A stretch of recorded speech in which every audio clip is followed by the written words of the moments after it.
shall we be building tomorrow? For 25 years, we've been answering the same question day after day. What shall we be building tomorrow? Building teams to create what didn't exist before. Building bonds through shared experiences. Building on our heritage to constantly raise our standards as we take on new challenges. Building promising futures for our people, for our community, and for the coming generations. It's time for reflection. Reflection of where we come from and where we're going.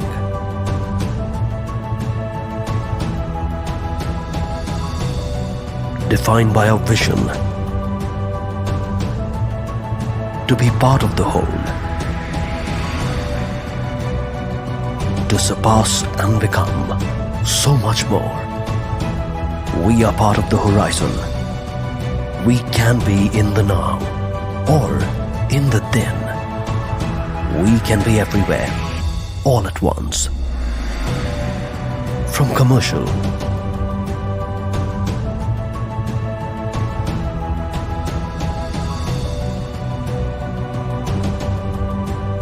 to housing,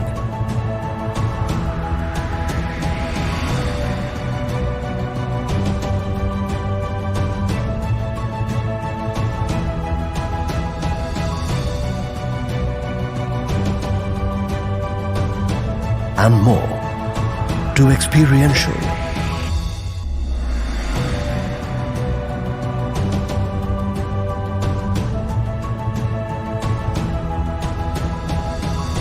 to institutions, and more.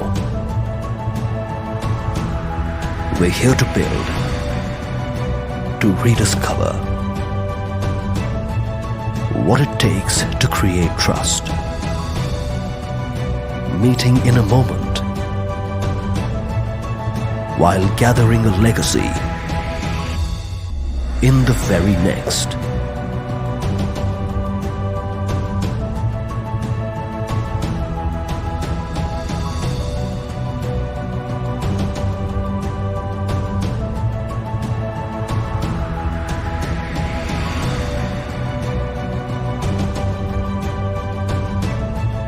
We are dynamic, connected, capable of high performance. We are part of the ecosphere, creating connections within an interactive and sustainable society. It's time for reflection, to focus between now and the new, to fundamentally reinvent our passion into something new. With 5 verticals and 1 vision, we are on our way to transform tomorrow's framework. At NYATI Group, we believe it is our day to contribute towards our nation's vision. Spanning across worlds, meeting new levels of excellence, nurturing communities, while helping a noble cause.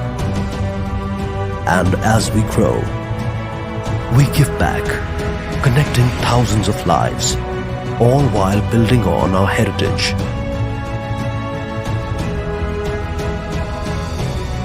We believe not only in advocating caution, but in always embracing the challenge. It's time to take a 25-year legacy forward. We are one brand, one spirit, one promise. We are NYATI Group, your first choice.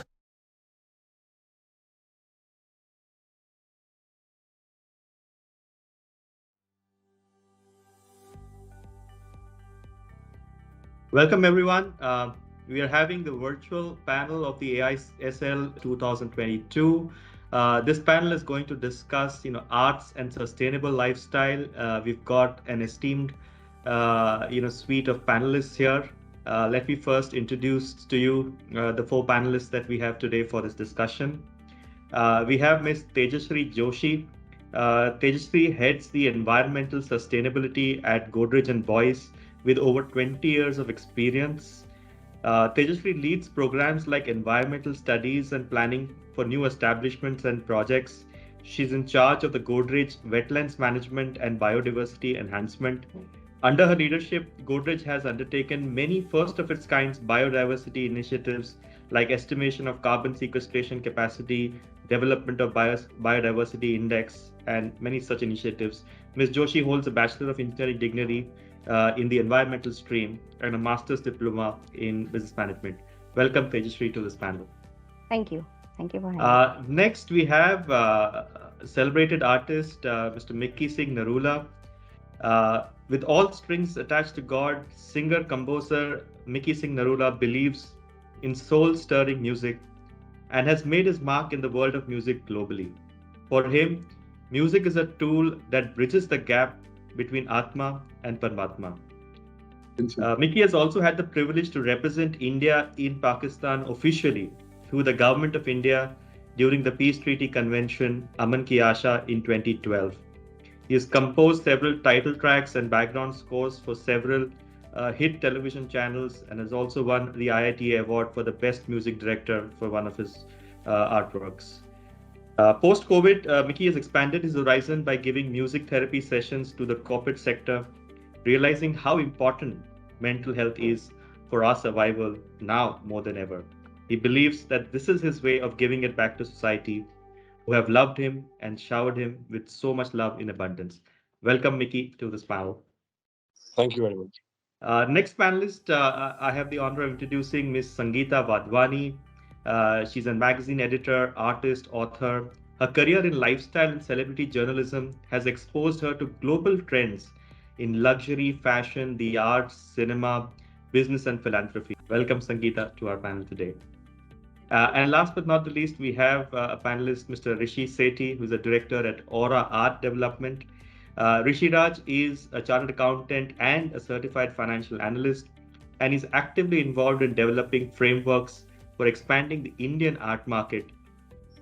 With that, let's move on, to the questions. Thank you, each one of you, for joining us today for this discussion. Thank you, Lloyd. Tejasvi, let's start with you.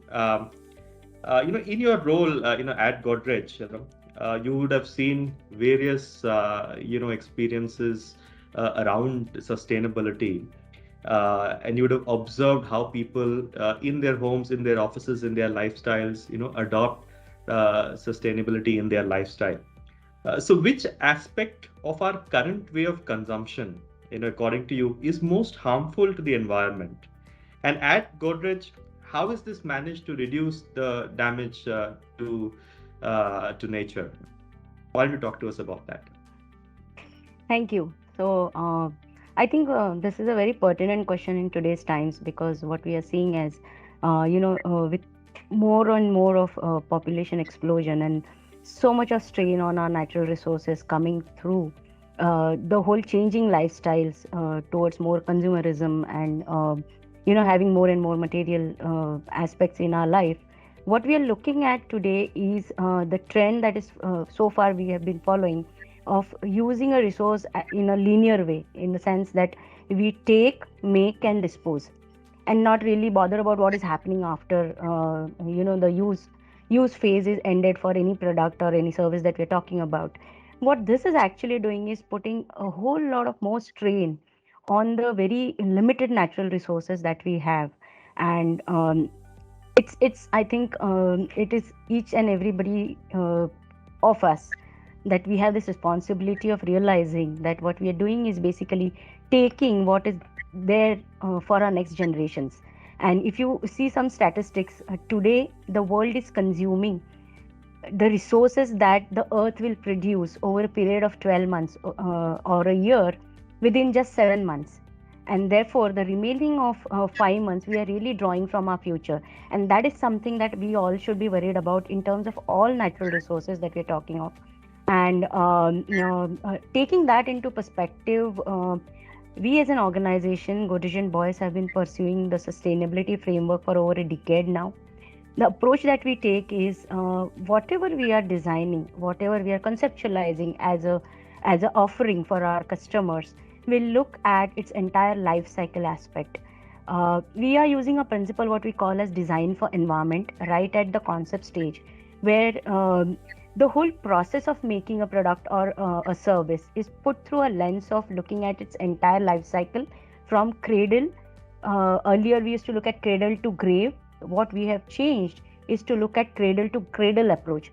In a sense, we are looking at also at what is going to happen at the end of the product, at the end of its useful life, and what are those components or those materials which are going to get generated, and how as an organization we look at plowing it back into our processes, into our products, or see how it can be reused, recycled, or upcycled in some other way, so that ultimately we are reducing the strain on withdrawal of virgin resources from the nature.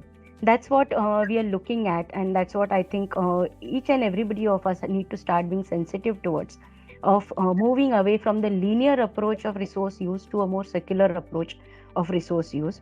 And when we do the life cycle assessment, we actually, what we realize is the hotspots where there are very significant footprints that we have over the life cycle of the product.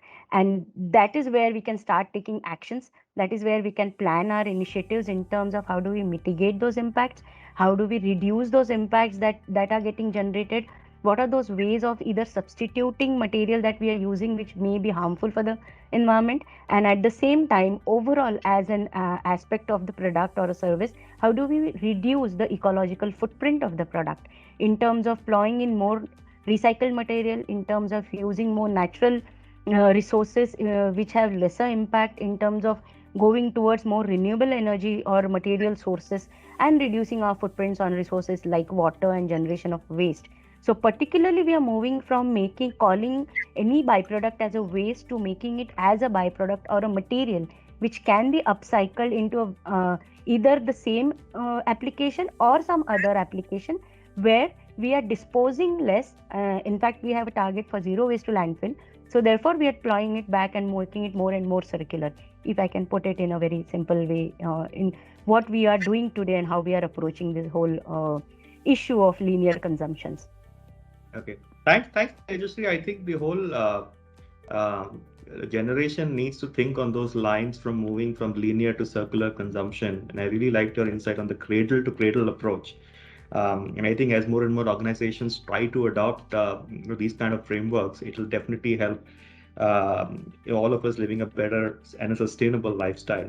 I want to ask you, at your organization, at Godrej, is there any new technology that you're working on to reduce wastage of a critical resource, something that you're particularly excited about and would like to share? Yes. So like I mentioned, we have been approaching this particular aspect over a decade now, and we have also evolved in doing that. So currently, there are many examples, if I can really cite in our processes, what we have done into multiple of our products. We have 14 businesses, varying right from locks to, we manufacture products for Indian space program or defense program. But one particular latest intervention or innovation that we have done in terms of approaching the whole sustainability aspect in making our products, and I'll cite that is, we have put up a plant here in our premises in Vikhroli, where what we are doing is plowing back the concrete waste which is generated after a demolition of a building to create it back into a resource which we can reuse into building blocks. And this is a very classic example of the circular economy that I was talking about a minute back.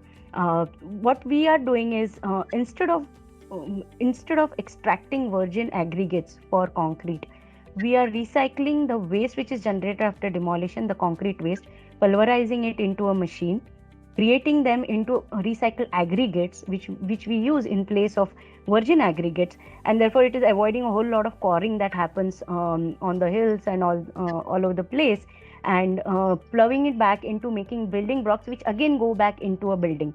And this can be go on happening n number of times without it really losing its properties and usability. So two aspects which is happening on this. One is the quarrying is reduced. We have also, now these blocks that we are making are almost 70% of recycled material. So you can imagine the lesser impact that it has on ecology as compared to a normal concrete block. And the other aspect, very important aspect that it is doing, is plowing back this waste, which is a construction debris, back into processes and back as a raw material. Now, like city of Mumbai or any other place, a lot of green spaces are getting destroyed because of the dumping of construction debris. And with Mumbai, a city which is redeveloping almost in every corner, this is a huge problem. And every city needs to look at this so that this resource can be taken back. And we also reduce to a large extent the damage of our green spaces, which are very sparse and very few left in large cities. So this actually addresses two issues. Now, what we are also going ahead and doing is, and a very beautiful innovation we are doing with one of the startups is basically looking at 3D concrete printing. And you would have heard about it. There is 3D printing used for materials, and we are using the same technology to do concrete structures which can be printed using 3D machines. And this is a startup from IIT Madras, and with whom we have tied up. Now, what we as an organization have introduced in this is basically creating those concrete mixes, which again has a large element of recycled material in terms of recycled construction debris or concrete. So not only making blocks, but we are now making structures out of these materials and very specialized mixes which are plowing back this waste and increasing the whole sustainability quotient of the solution to a very large extent, taking a huge leap in doing that. And there have been trials and tested, and we have almost got success to having a mix which has 100% of recycled aggregate or machine sand, which is coming from construction or concrete debris. So that is a level up to which we can actually substitute material that we today think has to be virgin material or fresh material to the extent recycled material. If we apply this engineering knowledge and technology, I think a large amount of materials can come back for reuse instead of we drawing from the natural resources and adapt this. So I think this is very latest that I can cite about very quickly. And we are in fact deploying this philosophy to each and every new development of a product. So every product concept, it is mandated that we put it through a life cycle approach for cradle to cradle, take the whole responsibility of product stewardship of what we are doing and putting out in the market, and whole ownership of what happens to the product up to the end of its life, so that we are responsible for everything that we are manufacturing as well as putting back because of the use of the product. And another very important aspect I want to mention here is also looking at the footprint of its impact during its use phase. And when a product is getting used, what is the kind of consumables or what is the kind of resources it is going to use during its operation phase. That is another focus area where we reduce the operational footprint for our products. And I think these are two important things that I can cite at the moment. And I'm very excited about the whole 3D concrete printing using recycled material as a very core and base material for this whole propagation. So yeah, I think that's what I want to share right now. Thanks, Tejashree. I think what you've spoken about, the way you're taking construction debris and putting it back into the whole building framework and not using virgin aggregates, is commendable. And as a country, we are going through almost a rebuilding phase across the nation. And I think as these technologies, take mainstream, I think it will be a huge, help to building a sustainable nation for us. Thanks, Tejashree, for that. Thank you for your comments. You, Mickey, we've heard about you, as a singer, as a performer. We've seen, your works of art.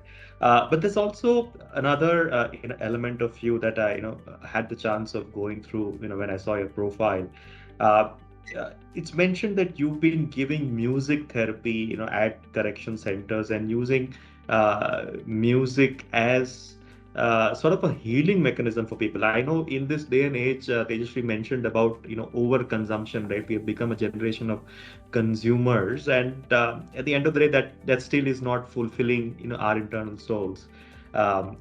As an artist, as a musician, how are you using music to give therapeutic sessions, or healing people? Talk to us about that.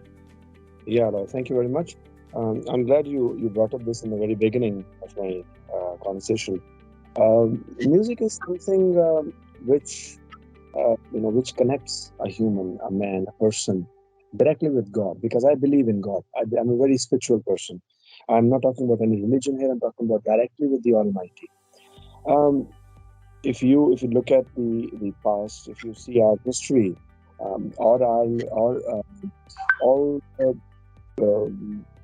gurus, and even if you talk about Meera, you talk about Chaitanya Mahaprabhu, or you talk about Krishna. If you see in Hinduism, Krishna has Murli in his hand, okay, and if you see Bhagwan Shiva, he has Damru in his hand, so he has beats there. Krishna has Murli, which means it has music of notes in his hand. If you talk about Guru Nanak has on both sides two musicians on his sides. One is by Bala and by Mardana. I mean, when we talk about connecting a human with happiness, which is Anand. So music is something which I always believe gives you Anand. It doesn't give you happiness. There's a major difference between, and there is no word in English that you can replace Anand with. So happiness is something which is to our physical being, and Anand is something which is to our what do you say, our Atma. Because it is Anandit with the Atma. If Atma is Anandit, then nobody can take that Anand away from you. Music is something which gives you Anand, I believe. So when I was talking to one of my friend who you happen to be at that time handling the ministry of Maharashtra and Madhya Pradesh, they said, why don't you talk to go to our visit our prisons and give them some music therapies in the prisons. So Lloyd, what happened? I did go to, first I started with Jabalpur. Before that I went to Delhi, Tihar jail. And I saw the kind of condition these people were going through mentally, the mental trauma. Because when the justice is delayed, it is denied, I believe. And due to our justice judiciary system, somehow there is some kind of delay for some reason or the other. Now there could be a person in behind the bars in prisons who may or may not have done anything, but his justice is delayed. At that time, they have nothing else to do. Some people can't write. Some can write. They start writing. I'm sorry, I'm having some trouble early in the morning. I was just singing before this, so my throat is not good. So justice is delayed sometimes, and people get mentally exhausted. When they are mentally exhausted, they do stupid things behind bars. I visited, I spoke to these people, and I had nothing else to give them other than what I had. So I started singing for them. And when I sang for them, Lloyd, I really felt there was one direct connect. They were getting so much peace from music. And this I'm talking about at least 13 years ago. I decided that day that if I get an opportunity, I would go in various prisons of India, and I would see to it that these people get at least some kind of relaxation while they are in behind bars. They may or may not be. Everybody, I'm not talking about hardcore prisoners. Whatever happens to the person, it doesn't matter. I'm talking about the humanity, the inside Atma. Atma is never corrupt. Our mind gets corrupt. So if we go to the Atma and right fodder is given to the Atma, it connects with the brain. Music is something which goes into your ears. From ears it goes into your brain and goes into your heart. When it touches your heart, it connects your heart and your brain. And the entire thinking scenario changes. People go to work, they come back from work, they're frustrated. They bring all sorts of tension from their work. If at that time they're giving some relaxation, when you come back home, I mean, Lord, you guys are all working people. When you come back home, you must be getting some kind of pressure at work and you bring it home. You bring that pressure over. At that time, if there is something which can de-stress you, which is painting or anything, any kind of art that you have, out of everything, I believe, this is my personal belief, music is the Inayat, it's the blessing of God given to your mankind, which connects you directly with God. My belief. So I started visiting prisons. I went to Arthur Road. I saw the condition, and I was lucky. On my third visit to Arthur Road, Baba Ramdev was also coming, and with his yoga therapy, he was speaking to people, and he appreciated the kind of stuff that I was giving. With yoga, I was giving it through music. Now, music is also one form of yoga. So, why music? Because, as I said the other day also, when we are in our mother's womb, the first thing that we hear is the heartbeat. And the second thing that we start hearing, heartbeat, we start feeling, and we start hearing the gush of mother's water in the womb. And that's why they say when the mother is pregnant, when you're carrying a child, you must always listen to good things, because all those notes, everything, every sound that you're listening is going and getting embedded deep into you. So this music is deep in us. It's embedded in us. It is right, the heartbeat, the rhythm. That's why it. So basically, music is given to us when we were born. It was given to us by God to treat us well. For the wellness, music was given to us. And why do we not do it? Every person, I do not want to name a very senior IPS officer here. He was telling me, Mickey, when you get home, why don't you give me a call and sing something for me? Because from all the tension that I get from law and order of our state, anything which can give me peace is music. So music gives you all sorts of, satisfaction, peace, if you have a belief, if you like music. Now, every person likes a different kind of music. So my music therapy goes, when I go to corporates, my therapy does not restrict itself to meditative music or ghazal singing or Punjabi singing or anything. No. Every person has their own belief and their own kind of style of music. One should go through it. You must practice it. Especially bathroom singers are the best people. Now, some people who cannot sing in public, they start singing, you're singing, everybody sings in the bathroom. Everybody, including me. Everybody does. So why do you sing in the bathroom? Because that happiness that you get within you, when you're cleansing yourself and you're relaxed, you're most relaxed. So you're singing, so you're getting some kind of relaxation. One should realize this. Music gives you happiness from within. This is Anand, which nobody can take from you. Gives me Anand, and I'm grateful to God, to my Almighty, thankful to my DNA, my generation, my parents, who gave me this talent, who gave me this blood flow that I could deliver this. Ishwar, otherwise, so we see sometimes people just nowadays, people are just falling. Every day we are listening, oh, this person is gone and this is gone and this is gone. Because of so much of stress building. And I should not say I'm glad, but I'm really glad that after this pandemic, people have realized what life is. One should only think of relaxing your mind, be happy, give happiness. Happiness is something, that's why I'm giving music. It is something, what you sow is what you reap. If I'm going to shower my happiness, my music upon my audience, that's all I get. Sometimes I go to stages, I perform, money or no money doesn't matter to me. But giving that pleasure of that happiness, the reward I get back, the appreciation, the connect, the eyes that look at me when I'm performing, and people crying when I'm performing, the kind of relaxation I get goes to God. It connects me with God. It connects me from within me, and my soul gets replenished and I get refreshed. Nothing else does that to me. For me, nothing else is music. Music is everything for me. Thanks, Mickey. I think that was extremely enlightening, and I'm sure going to look at how do we incorporate more music, in our lives and move closer towards Anand and to the Paramatma, as well. Thanks, Mickey. That was very Thank you very insightful. much. Sangeeta, moving to you.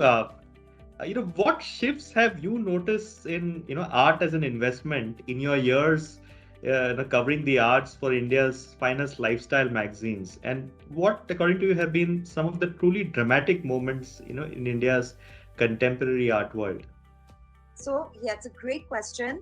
Let me tell you, in 2005, I was executive editor at L'Officiel magazine, and we were doing an anniversary issue where we were looking at the dominant trends of the year.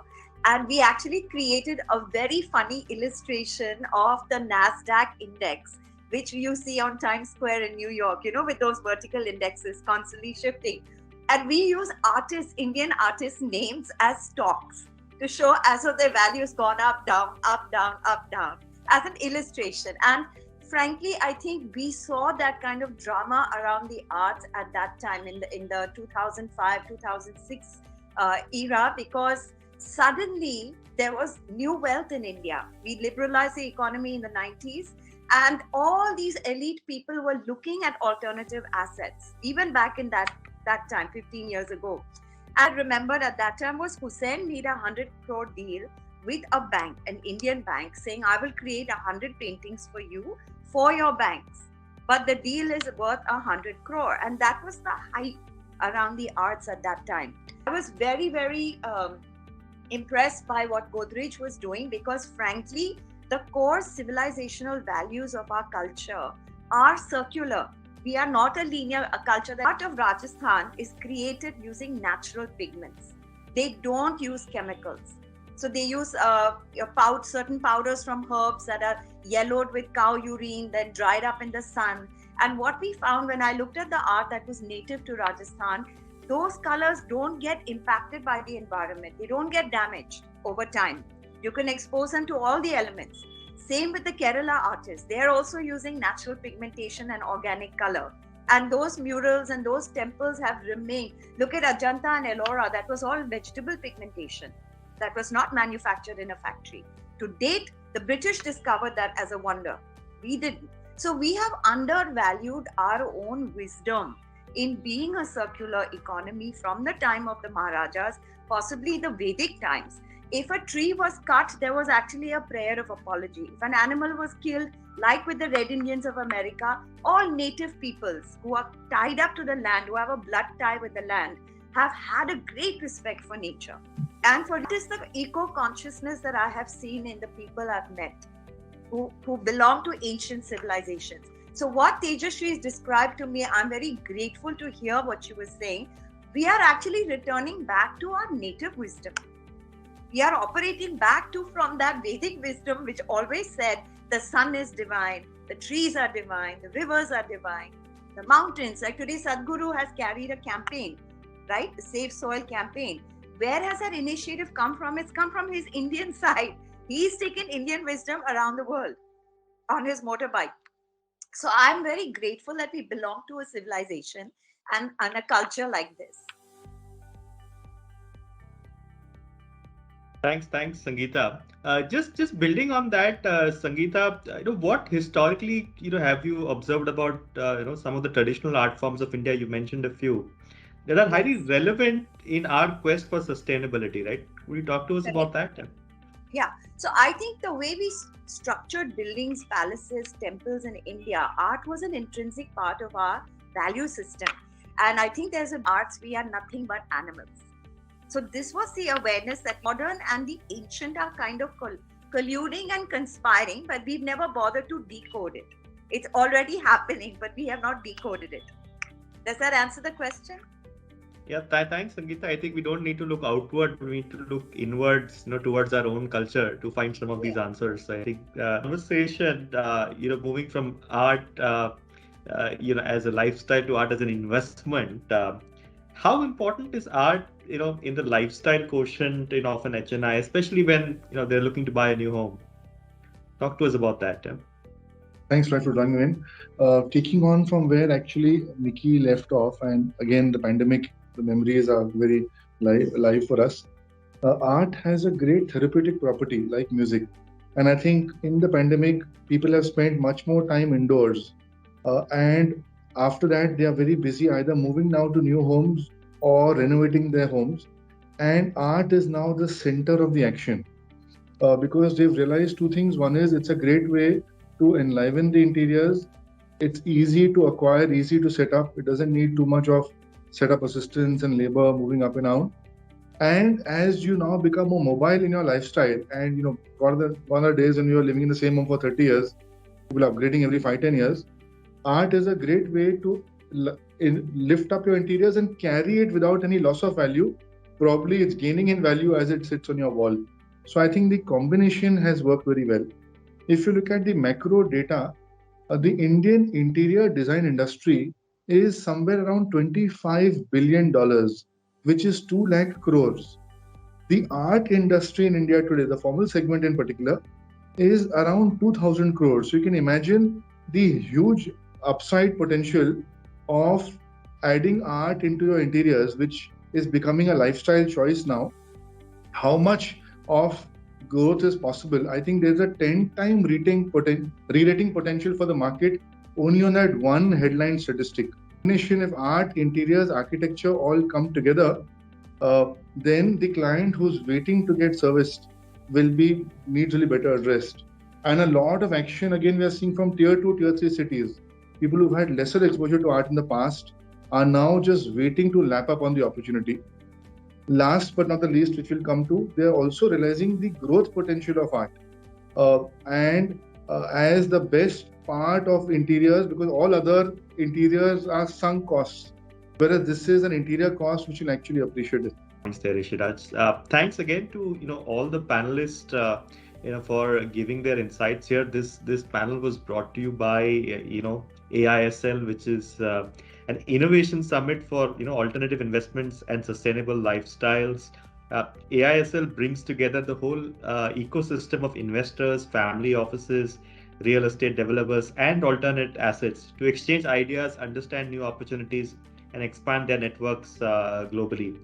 AISL was designed as a sole brainchild of Brandtorque LLP, which is an award-winning company in the SME space that aggregates content and understands stakeholder requirements, and also consults and executes transactions on behalf of stakeholders to improve their investments. So thanks, Brandtorque, for giving us this wonderful platform of AISL, and thank you all the panelists for an engaging discussion. Have a great day. Thank you so much. Thank you.